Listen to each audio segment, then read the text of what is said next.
한 줄의 고문서가 인류 문명사를 흔드는 일이 일어났습니다. 성경 속 동방의 민족. 그들이 남긴 기록이 한국에서 발견됐습니다. 유럽의 고문서 속 한 줄. 그 민족은 동쪽 끝의 산에서 별을 기록하고 하늘에 재를 올렸노라. 전 세계를 뒤흔든 이 문장은 바티칸에서 시작해 한반도의 강화도로 이어졌습니다. 베를린 출신 유물 복원가 카라 슈타인 박사 그녀는 말합니다. 동방은 신화가 아니었습니다. 그곳은 실제로 존재했어요. 한국 고대 재단 참성단에서 발견된 천문기록 석판 그리고 고조선의 흔적. 서구학계는 이 충격적인 논문을 외면했습니다. 바티칸은 문서 열람을 차단했고 유럽 종교계는 분노했습니다. 그러나 진실은 유물 속에 남아 있었습니다. 지금부터 전 세계 문명사를 다시 쓰게 만든 그 믿기 어려운 여정이 시작됩니다. 영상이 시작되기 전에 좋아요와 구독은 영상 제작에 많은 힘이 됩니다. 그 민족은 동쪽 끝의 산에서 별을 기록하고 하늘에 재를 올렸노라. 이 짧은 문장 하나가 베를린 출신 유물 복원가 카라 슈타인의 인생을 송두리째 바꾸게 될 줄은 그 누구도 예상하지 못했습니다. 그녀가 처음으로 이 문장을 발견한 곳은 이탈리아 로마의 중심에 위치한 바티칸 도서관, 그 중에서도 외부인의 접근이 철저히 제한된 고문서 보관실이었습니다. 카라는 유럽 각국의 박물관과 협업을 진행하며 오래된 성경 필사본, 종교 문헌, 고대 언어 복원 등 수많은 프로젝트를 맡아온 실력 있는 복원가였습니다. 그날도 여느 때처럼 시리아 북부에서 발견된 8세기 고문서를 복원하는 작업에 몰두하고 있었지요. 문서는 오래된 양피지 위에 적혀 있었고 대부분은 기독교 신학적 해석이 담긴 주석들이었습니다. 그녀의 관심을 끈 것은 그 문서 가장자리에 거의 알아볼 수 없을 정도로 흐릿하게 적힌 작은 글씨였습니다. 돋보기를 들이대고 조심스럽게 해독을 시작한 카라는 금세 가슴이 뛰기 시작했지요. 그 민족은 동쪽 끝의 산에서 별을 기록하고 하늘에 재를 올렸노라. 처음엔 그냥 신화적인 은유련이 생각했습니다. 하지만 이 문장은 뭔가 달랐습니다. 상징적인 표현이라기엔 구체적이었습니다. 동쪽, 산, 별의 기록, 그리고 하늘에 재를 올리는 의식. 이는 고대 천문제사 문화를 암시하는 듯 보였고 카라의 기억 속 어렴풋이 떠오르는 어떤 문명과 닮아 있었습니다. 카라는 메모를 꺼내어 즉시 기록했고 이후 며칠 동안 그 한 문장을 중심으로 다양한 문헌을 뒤졌습니다. 놀랍게도 고대 기독 문헌에서 동쪽 끝이라는 개념은 단순히 지리적인 표현이 아니라 신의 계시가 시작되는 곳, 빛이 솟아나는 곳으로 반복적으로 사용되고 있었습니다. 하지만 그 끝이 정확히 어디를 의미하는지는 어떤 문서도 명확히 밝히지 않고 있었습니다. 혹시 동방 박사의 전설도 이와 연결되어 있을까? 그녀는 스스로에게 수없이 질문을 던졌고 하나의 결론에 다다르게 됩니다. 동방이라는 말은 막연히 중동이나 페르시아를 의미한 것이 아니라 어쩌면 더 멀리 유럽의 시야 바깥 어딘가를 지칭하고 있었던 것은 아닐까. 그곳에서 별을 읽고 하늘을 관찰하고 제례를 치르던 고대의 민족은 누구였을까? 그러던 어느 날 전혀 예상하지 못한 메일이 도착합니다. 보내니 대한민국 국립중앙박물관. 제목 고대 청동기 유물 전시 자문 요청의 건. 내용은 이러했습니다. 오는 가을 서울에서 열릴 고조선 청동기 유물 특별전에 대해 유럽 복원 전문가의 외부 자문이 필요하다는 것. 그들은 특히 고대 유물 속 문양 해석과 관련하여 카라의 도움을 받고 싶다고 했습니다. 처음엔 단순한 업무 제안으로 생각했습니다. 그러나 문득 며칠 전 발견한 그 주석 문장이 떠올랐습니다. 동쪽 끝의 산에서 별을 기록하고 하늘에 재를 올렸노라. 설마 그녀는 마음속으로 중얼거리며 노트북을 닫았습니다. 그 말이 실제 장소를 가리키는 것이고 그 장소가 바로 한반도 어딘가라면 이건 단순한 복원이 아니라 인류 문명사의 또 다른 실마리를 찾는 여정일지도 몰랐습니다. 안녕하세요. 저는 카라 슈타인입니다. 독일 베를린에서 태어났고 유럽의 고대 유물을 복원하는 일을 평생 해왔어요. 중세 수도원의 문서들, 로마 유적에서 나온 성경 사본, 때로는 바이킹 시대의 물건까지 다뤘죠. 하지만 단 한 번도 아시아로 간 적은 없었어요. 특히 한국이라는 나라는 저에게 산업화된 나라 혹은 케이팝 정도로만 알고 있던 이름이었지요. 그런데 그날 바티칸 도서관의 조용한 구석에서 발견한 주석 한 줄이 제 생각을 완전히 바꿔놓았어요. 제가 지금껏 배운 유럽 중심의 역사관이 실은 아주 좁은 틀일지도 모른다는 두려움과 동시에 짜릿한 호기심이 피어올랐습니다. 며칠 뒤 저는 바티칸에서 인천으로 향하는 비행기에 몸을 실었습니다. 비행기는 로마를 떠나 만리 먼 동쪽으로 날아갔고 제가 평생 한 번도 밟아본 적 없던 땅 바로 그 동쪽 끝의 산을 향한 여정이 시작되었습니다. 그리고 그곳에서 마주하게 될 진실은 제 상상을 훨씬 뛰어넘는 것이었습니다. 비행기 창밖으로 검푸른 바다가 서서히 사라지고 그 너머로 빼곡한 도시의 불빛이 모습을 드러냈습니다. 신사숙녀 여러분, 저희 비행기는 이제 인천국제공항에 도착하고 있습니다. 기장의 멘트가 끝나기도 전에 카라는 숨을 깊이 들이켰습니다. 공항은 예상과 달리 너무나도 현대적이었고 시스템도 효율적이었습니다. 세계 어느 대도시와 견줘도 손색이 없을 만큼 정돈되어 있었죠. 이런 나라인데 어떻게 그 옛날의 별을 기록했다는 이야기와 연결될 수 있지? 그녀는 처음으로 의문을 품었습니다.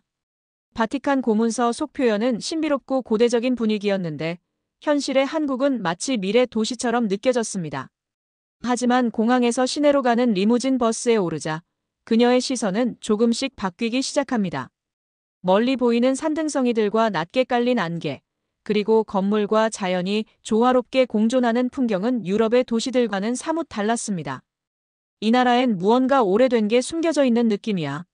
서울에 도착한 첫날 밤, 그녀는 시차로 잠들지 못한 채 호텔 창가에 앉아 있었습니다. 창밖에는 남산타워가 조용히 불을 밝히고 있었고 그 아래로는 끝없이 흐르는 차량 불빛과 함께 고요한 리듬이 도시를 감싸고 있었습니다.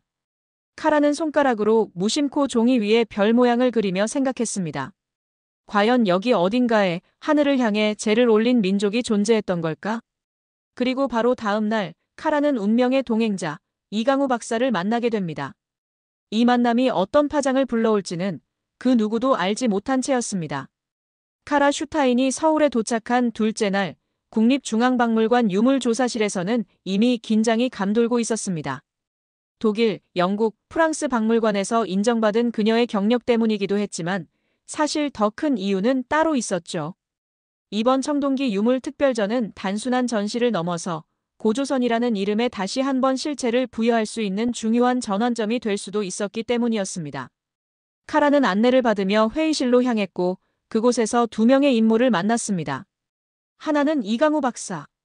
국내 고고학계에서 현장 발굴 중심의 실증 연구로 주목받고 있는 젊은 학자였습니다.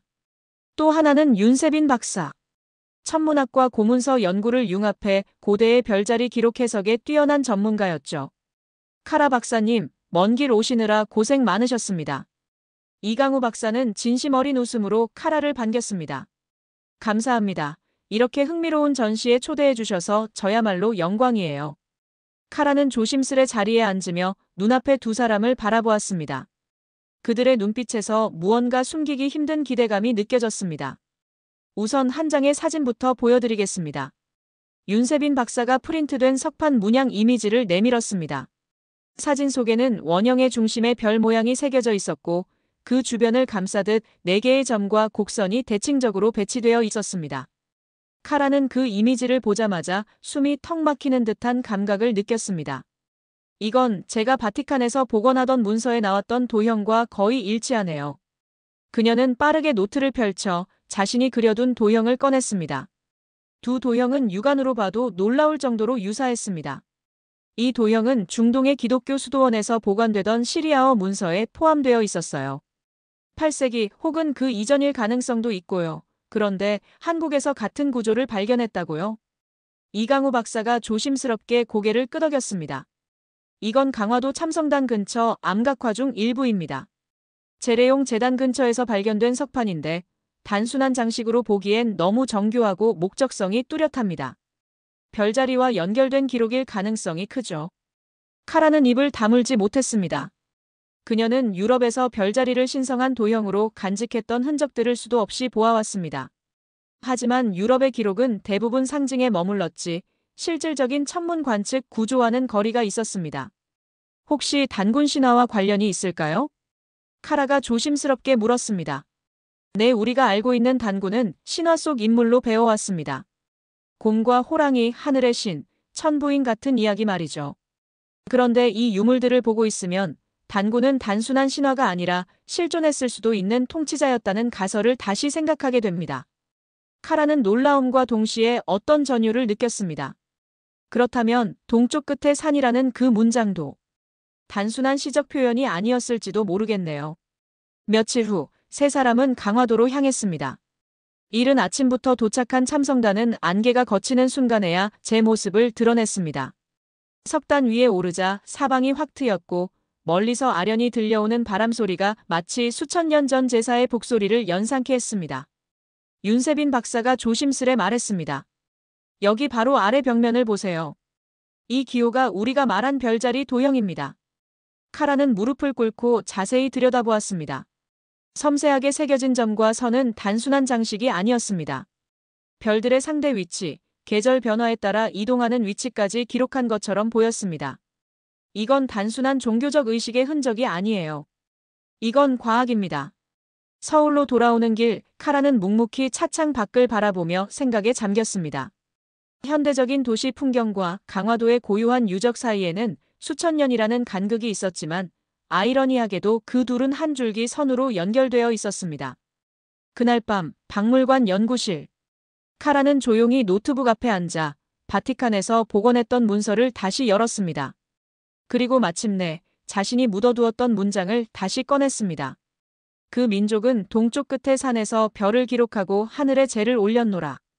이강우 박사는 그녀 옆에서 커피 한 잔을 건넸습니다. 그 문장은 진짜였군요. 카라는 조용히 고개를 끄덕였습니다. 신화는 어쩌면 기록되지 않은 역사였을지도 모르겠네요. 며칠 뒤 카라는 고령 지역으로 이동하게 됩니다. 이강우 박사의 안내로 방문한 곳은 고령 고분군.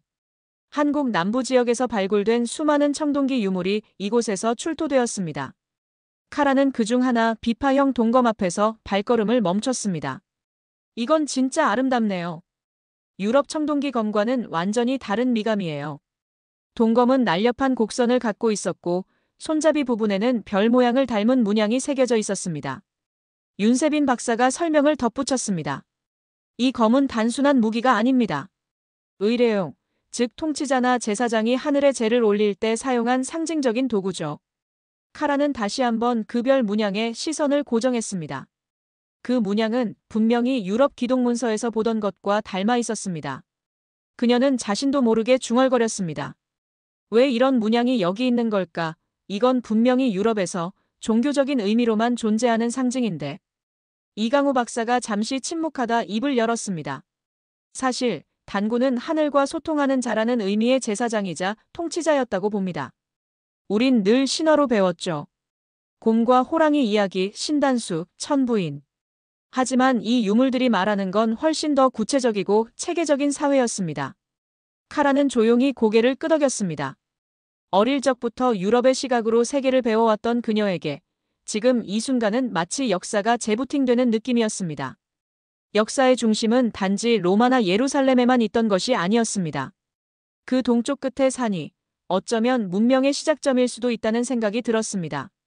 하지만 이 모든 생각을 공식화하기엔 아직 큰 벽이 기다리고 있었습니다.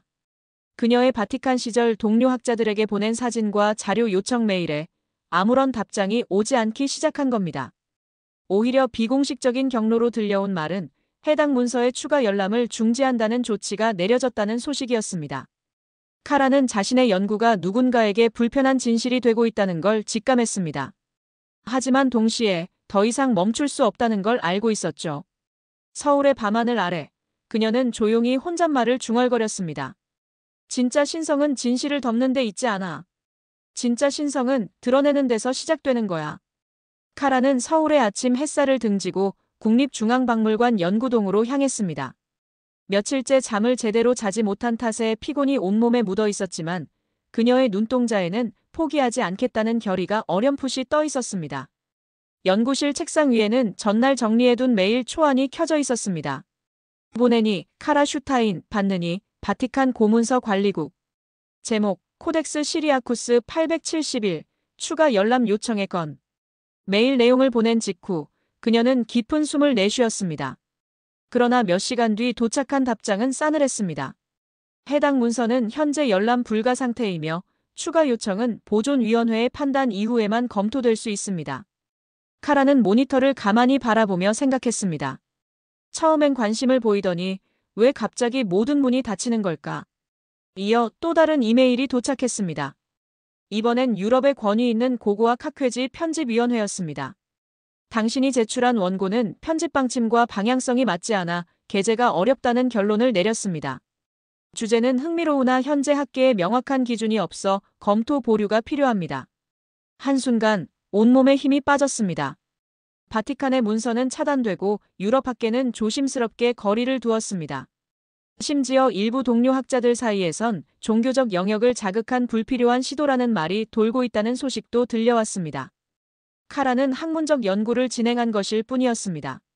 하지만 그녀의 질문은 신성 모독으로 해석되었고 고대 기록을 단순히 복원하는 역할에서 무언가 불편한 진실을 파헤치는 자로 낙인 찍히고 있었습니다. 그날 저녁 그녀는 연구동 옥상으로 올라갔습니다. 이강우 박사도 조용히 그녀 곁에 섰습니다. 서울의 야경은 여느 때처럼 화려했지만 그녀의 마음속엔 먹구름이 드리워져 있었습니다. 이강우 박사님, 이게 다 무슨 의미가 있죠? 어차피 아무도 믿지 않고 유럽은 이 사실을 받아들이려 하지 않아요. 그녀의 목소리에는 지친 기운이 스며 있었습니다.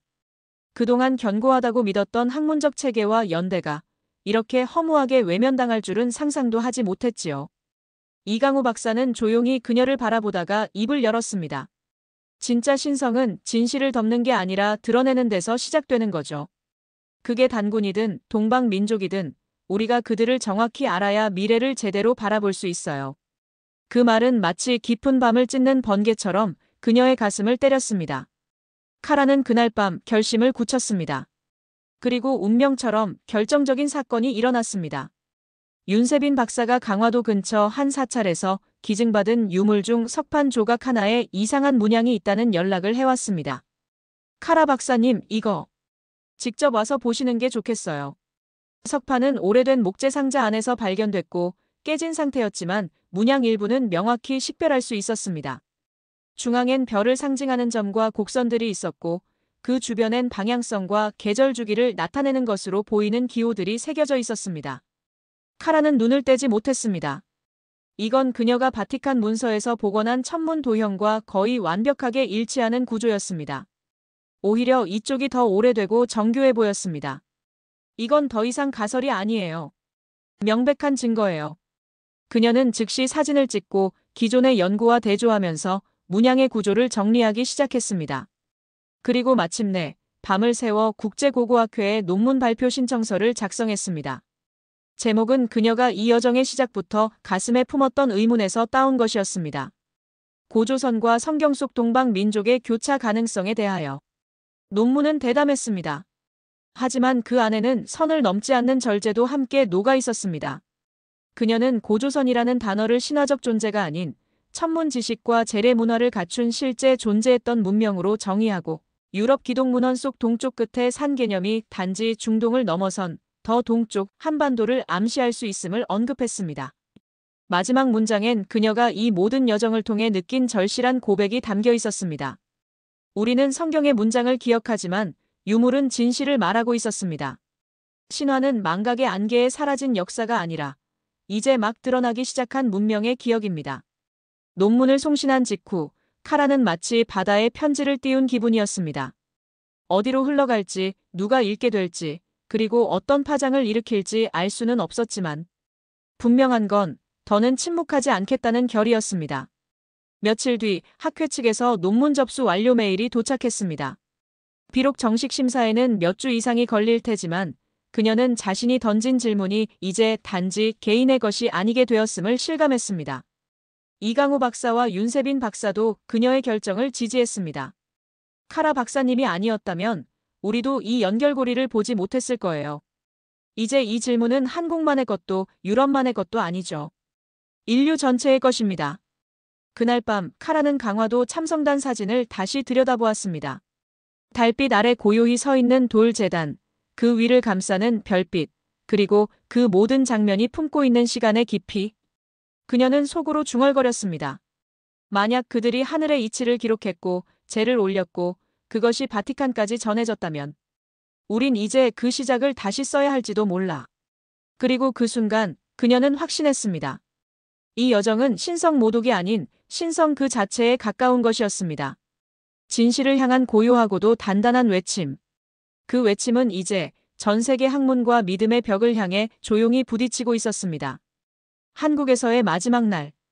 카라 슈타인은 강화도 참성단에 다시 올랐습니다. 이번에는 혼자였습니다. 안내도 없었고 통역도 없었습니다. 조용한 바람만이 그녀의 곁을 스치고 제단 위로 떨어지는 햇살은 기묘할 정도로 따뜻했습니다. 그녀는 오래전 고대 문서 속에서 처음 발견했던 그 문장을 다시 노트에 적었습니다. 그 민족은 동쪽 끝의 산에서 별을 기록하고 하늘에 재를 올렸노라. 처음 이 문장을 봤을 때 그것은 단지 오래된 문헌의 수수께끼 같았습니다. 하지만 지금 이곳에 서 있는 그녀에게 그것은 하나의 선언문처럼 느껴졌습니다.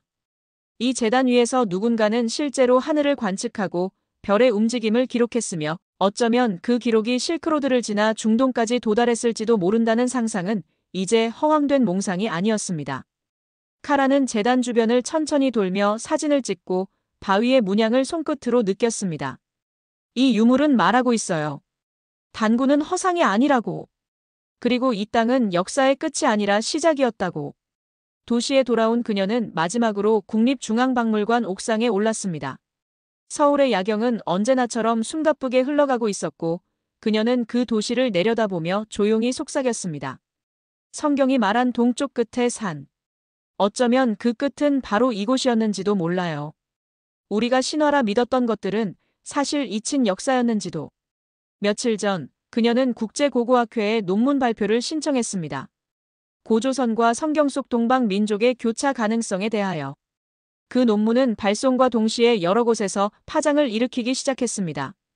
영국 캠브리지 대학교의 고고학 연구소는 내부 세미나에서 카라의 논문을 교차 인용하며 기존 서양 중심 사관을 다시 생각하게 만드는 독창적 시도라고 평가했습니다. 프랑스 리옹 대학의 비교 문명학자는 카라의 석판 문양 분석을 바탕으로 기독 문헌에서의 동방 개념이 한국과 동아시아 고대사와 만날 수 있는 실마리라고 언급하기도 했습니다. 그러나 반발도 만만치 않았습니다. 이탈리아 성서연구소의 한올로 학자는 인터뷰에서 이렇게 말했습니다. 그녀의 시도는 위험합니다. 동양과 서양의 성스러운 기록들을 무분별하게 연결하려는 인상도 있죠. 신성한 상징을 고고학적으로 환원하려는 것은 종교적 신념에 대한 도전이 될 수 있습니다. 카라는 이 모든 반응을 담담히 받아들였습니다. 찬사도 비판도 모두 예상했던 일이었습니다. 하지만 그녀가 무엇보다도 놀란 것은 일반 대중들의 반응이었습니다. 그녀의 논문이 실린 온라인 학술 플랫폼에는 수천 개의 댓글과 토론이 달렸고 일부 네티즌이 이 논문을 번역하고 유튜버들이 해설 영상을 제작하며 단군은 신화가 아니다라는 문장을 SNS에서 트렌드로 만들어버렸습니다. 그녀의 이름은 인터넷 포털 실시간 검색어에 오르내렸고 카라 슈타인이라는 이름은 외국인이 발견한 고조선의 실체, 유럽 학계의 고대 동방 문명을 다시 묻다라는 타이틀과 함께 회자되기 시작했습니다. 그녀는 비행기를 타기 전날 밤 서울 외곽의 조용한 한옥 게스트하우스에 묵었습니다. 달빛 아래 정원에서 그녀는 윤세빈 박사와 차를 마시며 마지막 대화를 나눴습니다. 제가 과연 옳은 길을 간 걸까요? 카라가 조심스럽게 묻자 윤 박사는 고요한 미소를 지으며 말했습니다. 진실이란 누가 옳다 그르다로 결정되는 게 아니에요. 다만 누가 질문을 던졌느냐 그 용기를 기억하게 되는 거죠. 카라는 고개를 끄덕였습니다. 질문. 그녀가 시작한 것은 어쩌면 답을 찾는 것이 아니라 묻는 일이었을지도 몰랐습니다. 그리고 그 질문이 이제는 전 세계를 향해 날아가고 있었습니다. 비행기 안에서 그녀는 마지막 음성 메모를 남겼습니다. 우리는 오래전부터 신화를 읽어왔습니다. 하지만 유물은 말하고 있습니다. 그 신화들이 실은 기록되지 못한 역사였다고요. 이제 우리는 다시 묻기 시작해야 합니다. 과연 동방은 어디였는가, 그 산은 어떤 문명을 품고 있었는가. 그리고 우리는 얼마나 그 역사를 듣지 않았는가. 영상의 마지막. 참성단 위로 밤하늘의 별들이 천천히 떠오르고 카라가 촬영한 별자리 석판 문양이 화면에 겹쳐지며 서서히 확대됩니다. 그리고 자막이 뜹니다.